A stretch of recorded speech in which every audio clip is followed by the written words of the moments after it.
Hey there. For those new to the channel, I'm Cody Howell.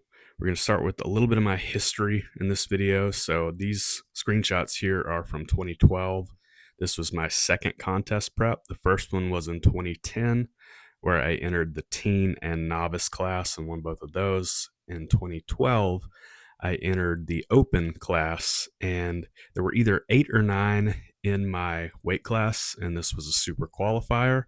So I won that class and won my pro card in the NGA for natural bodybuilding. So up next, you're seeing some of my training from later when I had still planned to compete in bodybuilding, but also wanted to just get stronger. And there you saw me bench press 300 pretty smoothly and 225 for 12 here. I was weighing roughly 188 here. On stage in bodybuilding, I usually came in at about 160. It's natural bodybuilding. 160 at 5'8" is not too terrible. And a lot of that is in the lower body.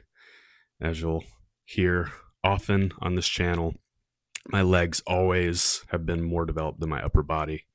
And strength has also been better in my lower body. So after that, you're seeing December 2013.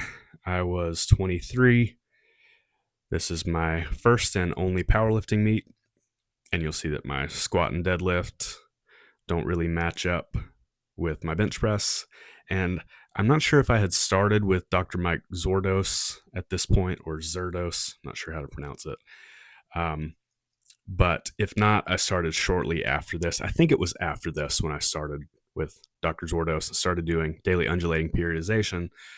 My issue when I started doing that was that I was dieting for a bodybuilding show. So this meet here, I was roughly a month to 6 weeks into dieting for a show. And that made sense because my weight had been in the high 180s and I needed to weigh in at 181 pounds for this. I, for some reason, remember that I weighed in at 179.6. So whatever that translates to in kilos. Yeah. So I was roughly 180 and my true weight was probably 182 or 183. Because I did basically go the day of weigh-ins without drinking water for, I think, about 12 hours or eating, but that's not bad. And then as soon as I weighed in, it was the night before, and I was able to eat and everything on the day of. So I'm going through all of this just to show you where I was then. It is obviously a little over 11 years after this now, and my life has changed quite a bit. But this is basically the foundation everything is built on.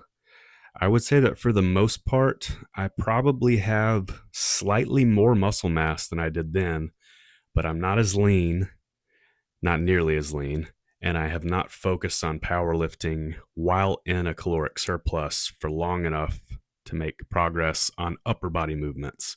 And for a while, I actually had to stop bench pressing due to a few things that I might get into later. And my bench press just goes down if I look at it wrong. So my squat and deadlift are not too far off. Squat, I think with proper tapering and everything, I'd be very close to a 468 squat right now. Deadlift, if I switch to sumo, I could get closer, but I think I'm about 10% off that. And then on bench press, I think I may be 15% off my best. But again, just showing you some of my history. I'm now 34 years old. I turned 35 this year. I'm not 22 to 24 like you're seeing here, but it's definitely possible to make progress at my current age, and that's my goal. I just need to focus in on what I'm trying to do exactly. So I need to be in a surplus calorically, and I need to focus on what my specific goals are. So here you're seeing a little bit of contest prep of 2014, where I competed as a pro in DFAC. And honestly, I think I over dieted for this one. I stayed in a deficit for too long, was really burned out at the end, felt like I looked better in 2012. I did get very lean, but I think I could have competed probably 3 or 4 pounds heavier than I did, and just didn't enjoy prep and knew that I didn't want to continue after this one. So this is a couple of months after the the contest. Was staying pretty lean.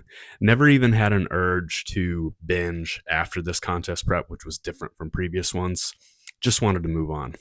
And so here we are, a little over 10 years later.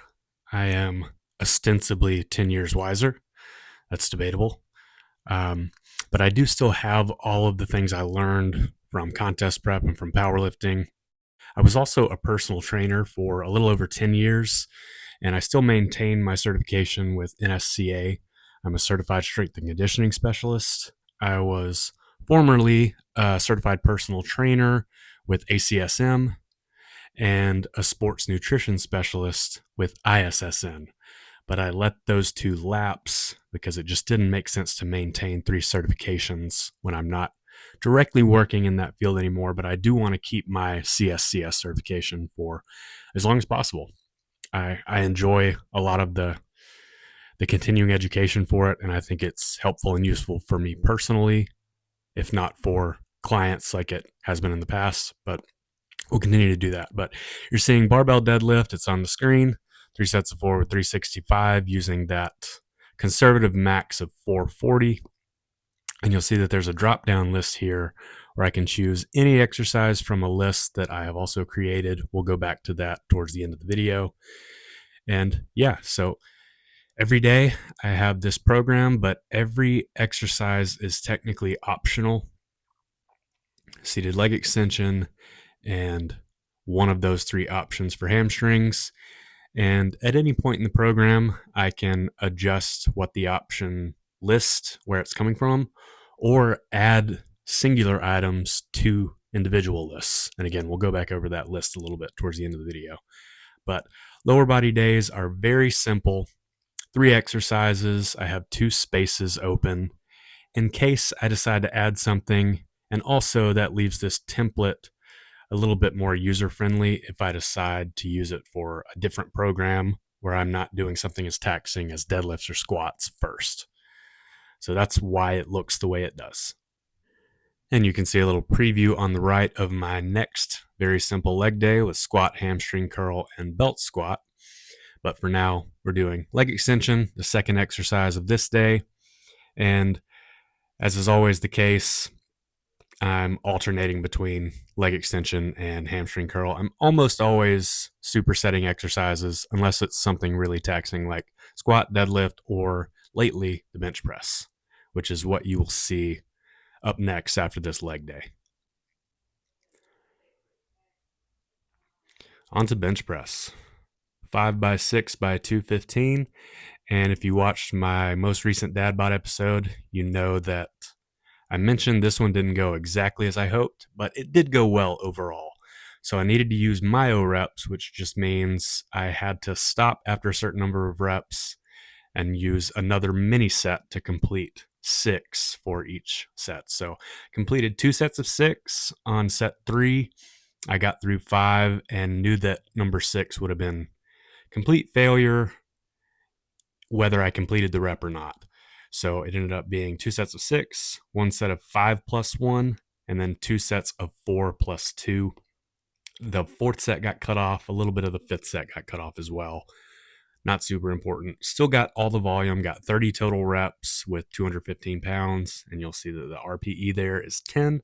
It's because I was at failure towards the end, couldn't complete all the reps as programmed exactly. But still fine with that. I knew that I was coming up on that as the volume gets higher. And for the upcoming barbell bench day, you'll see that to the right, 5 sets of 3 with 230. Did not have to use any myo reps, so you'll see that a little bit later in this video. And I decided to keep this all together in basically the same format I've used lately for the dad bod episodes. You're just seeing what would normally be 2 complete episodes of dad bod combined into one, and then you get that backdrop of my Google Sheets file showing the program laid out in its entirety. So I hope this is helpful for those of you who have asked about it. And as always, feel free to ask questions in the comments. I'll do my best to answer them. I also plan on sharing some version of this program, most likely an Excel file, with everybody watching this. It'll be in the description. I'd prefer to share it in Google Sheets format. The problem with that is that everybody can view it and edit it, and it just gets all over the place. What I would recommend an Excel version, if you like Google Sheets like I do, just open it in Google Sheets. You may have to put it in your Google Drive first, but then you'll be able to open it in Google Sheets, and then you can access it easily on your phone or whatever laptop you're using. That's the main reason I prefer Google Sheets. It just seems a little bit more shareable using internet connection and that kind of thing. So onto ring pull up here. And I believe it was actually 3 sets of 8 on this day. I didn't necessarily change my programming. I'm just not requiring as much volume on my accessory exercises because I am in a slight deficit. So you saw there that it could have been pronated pull up or neutral grip pull up. Those are just the options I have in the home gym. Obviously, if you had full gym access, you could add something like lat pull down, single arm lat pull down, kneeling lat pull down, whatever you want to use. And then here, decline push up also comes from a list. I'm usually switching between this version of push ups and dips. Those are my primary chest accessories. But again, if you had full gym access, you'd have plenty of things you could add to this list. So 8 to 10 on this one. And what I usually do is shoot for 10 to 12 on the first set and then just shoot for 8 to 10 on the following sets because I go ahead and get pretty close to failure on my first working set. Into lever arm row, 3 sets of 10 with 225. And on this particular day, I guess it was 4 sets of 8 on pull-ups because with that ring attachment, with those handles, I'm a little bit stronger than I would be on pronated grip pull-up, which is the next training day, the next upper body training day. So that's it for this day. On to my accessory day, easy bar curl. And looks like I didn't go back and put what I did this day, but that's another useful thing about keeping video logs of training. I did sets of 10 with 75 for easy bar curl, and I believe it was sets of 10 with 95 for easy bar overhead triceps extensions. So you'll see that up next too. And on these accessory days, I obviously do have a program for them, and I have certain exercises that I want to hit, but it's primarily just to make sure that I hit every major body part. I'm not programming percentages really, and I'm not really even programming super specific volume requirements on accessory days, especially in a deficit. Just want to make sure that I'm hitting everything enough to make progress when I'm in a caloric surplus, and at the moment in this deficit to maintain muscle mass that I have. So we're just speeding through this rest period here, and it'll be overhead triceps extensions next. Before we move into the other accessories, it will just be Y raise and calf raise. Abs got moved to the cardio day, so those won't be in this video. And for bicycle crunches, I actually do sets of 20 with the variation I do. I've shown it in videos before. You basically end in what I would call a 6 inches position back from football. So lying flat on your back with your legs stretched out in front of you, feet off the floor. So that's the starting position. And then you bring one knee to the opposite elbow one at a time, pausing at the top and the bottom for a total of 20, 10 on each side. So it's pretty difficult for me. So that's the variation I like to use. And then my other 2 abs exercises are hanging leg raise and ab wheel rollout. So that drop down list for abs includes those. So this is my Y raise. I really don't love this exercise, but you can't beat the simplicity of its setup because I just use these handles. I've looked into some attachments for the squat rack for lateral raises where you can load them with plates. But the ones I've found so far that fit the 5/8 inch holes on this rack are close to the same price as the rack itself. So I'll keep looking around. We'll figure that out. So into calves here, and it was one giant drop set. I've decided to keep doing them this way if I'm doing the plate loaded variation like this using the belt squat. So part of the reason that this is convenient is that on the previous day I had done lever arm rows. So what I do right now is after that day, I leave these plates on here. It saves me a little bit of time. a little bit of time at the end of the previous session. And then I just take the other handle off and put the belt back on so that I can do calves on the day after my upper body day. And then the next time I do an upper body day, it's a different row variation. So this is not set up, and I do calves on my bench. You'll see that when we get to it later on in the video. And I don't necessarily expect viewers to watch this video in its entirety. You can basically get the gist from the first few minutes. And assuming that I do have some time, I plan to timestamp this one so that you can find specific things, like the part when I go over where the exercises come from and how those are loaded into this sheet itself. That will be at the end. So if it's not timestamped at the time you're watching this, then just scroll to about 2 minutes left, and then you'll see all the exercises I have in a list. But yeah, this is my giant drop set of calves. After this, we're going to go into my next lower body day, starting with squats. It will be my first heavy-ish day of squats in 2 weeks, because last week was kind of an intro week and it went really smoothly. Still using that conservative 1 rep max you can see in the top right of 420, and that has been working really well for my very simple programming for squats. So we're almost done with calves at this point. Calves weren't sore this time like last time. It only took one time to get the repeated bout effect. And honestly, the best angle you'll get for my calves in this entire video is on the belt squat, when the lighting hits them well. So in this next training day is actually when my calves look the best, and that's probably just deceptive lighting.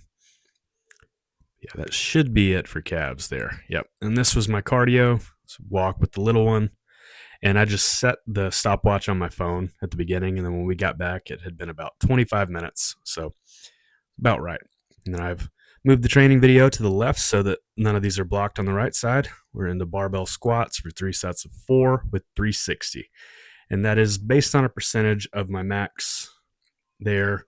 You won't see those percentages, but they're not super relevant. They're relevant to me, but they're different for each exercise. And I think going into that would be a little much for a YouTube video of this style.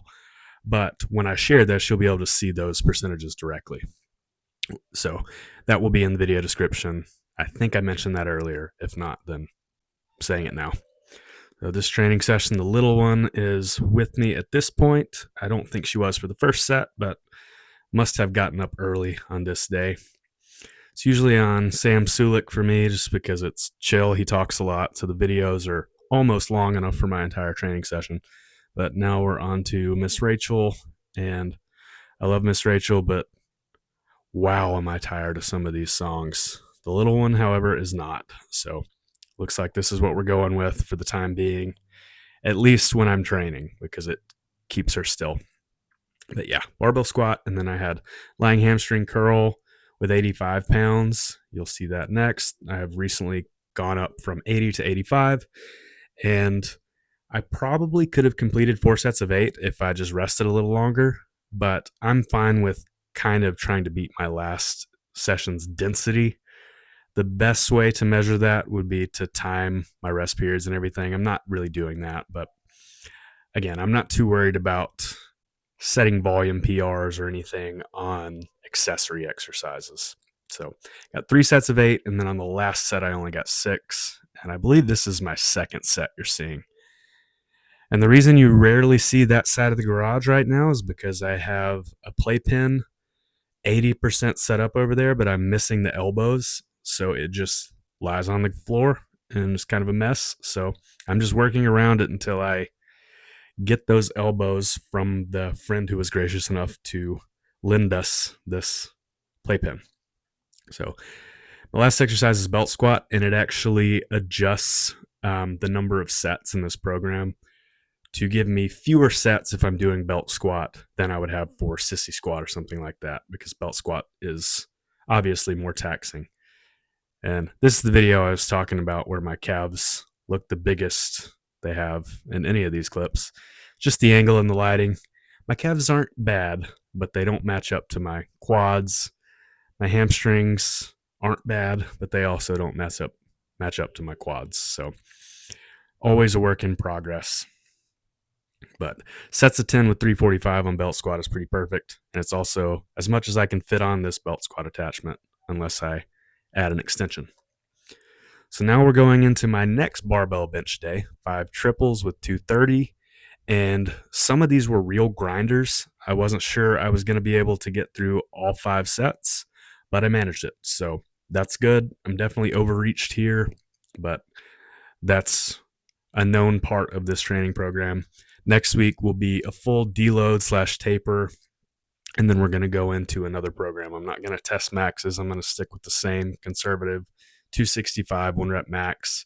I may actually even drop that to 260 because I don't know that that's conservative enough where it is, and we'll keep going. But I am in a deficit, so I don't anticipate huge progress. I just want to maintain the strength that I've kind of rebuilt over the last year or so on bench press specifically. I don't think I've lost too much chest mass or anything, but just had to go a little while without benching, and it's my worst lift anyway. So now it's a little farther behind, but that gives me something to look forward to in the future. And we are getting close to the end of the bench press for this particular day. Not supersetting with anything, giving myself as much energy as possible to complete the bench press because that's the focus. And I definitely needed it. You'll see that I've got 10 for the RPE on this one because I was on the cusp of failing a rep for the last 2 for sure sets, possibly the last 3. And somehow got through it. I did make sure that I rested a little bit longer. I'm willing to do that on bench press. And you may notice that on the first rep of a lot of these sets, I kind of hit a sticking point right off my chest. And that's just kind of my right shoulder getting into position. It's had injuries in the past, and thankfully I haven't had any pain in it in a while. Hopefully I'm not jinxing myself, but that's just how my shoulder setup is. It's not ideal, but sometimes I kind of have to shift to get it into position. But pronated grip pull up here, just 3 sets on this day, 3 sets of 8. And I believe I got 2 sets of 8. And then on the third set, I got 6 and then had to get an extra 2 to complete the 8 reps.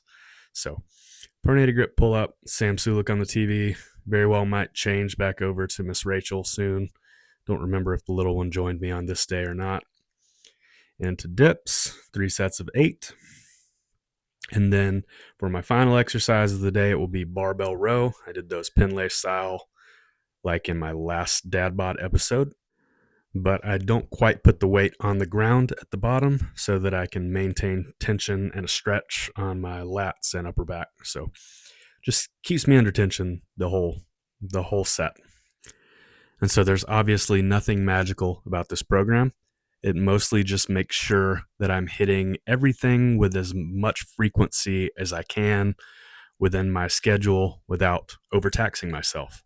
And it makes sure that I get enough volume to make progress in my physique and enough volume on the lifts I'm focused on to make strength progress, assuming that I'm eating enough calories and protein. And we are on to the final training session in this training split video. And it was quite cold on the day that I recorded this training, so I think the hoodie stays on the entire time. Not super exciting for an arms and shoulders day to leave your hoodie on, but that's the way it went. Wanted to get this done before I had all the other stuff to do during the day, so it happened early in the morning. And I've noticed something on these ring triceps extensions. I do kind of this little kick at the bottom just to use a little bit of body English to get myself back up. And I still really control the eccentric, and I feel like I get a lot out of this exercise. But I did the final set on this particular day and intentionally did not use any body English, for lack of a better phrase. And I think I'm going to keep doing that for the last set. I don't think I can get through sets of 8 without using a little bit of momentum on the way up. But for the last set, I'll do that and just give myself a little more challenge. So on the calves here, this is the other calf variation. Thankfully, the little leg on this bench is the perfect height for me to do calf raises on. And the mount I have for that tire on the wall gives me something to hold on to for balance. So I did 4 sets of 12. I typically do an even number of sets if I'm going to do them here because I want to have the weight in each hand an even number of times. So that's the way I do it. And I just don't use a lot of weight for calf raises. It's a little uncomfortable for my ankles and my feet to use much more than this. So I just make sure to control the eccentric and get as much time under tension as I can with a challenge. So it has improved my calves over the years slightly. They're not amazing, but based on my genetics, I'm mostly pleased with my calf development. Into hanging leg raises here, 3 sets of 12. And then the last exercise of this video you'll see is Y raise, just like the previous accessory day.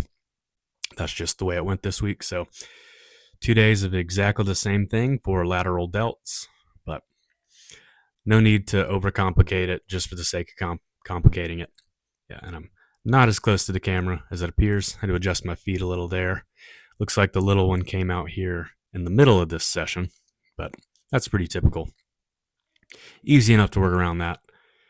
And after this, we'll just go to the exercises page of this Google Sheets file so that you can see some of the exercises. We've got a horizontal push, horizontal pull, columns, and then there are just exercises in those columns that make up my options on my training days.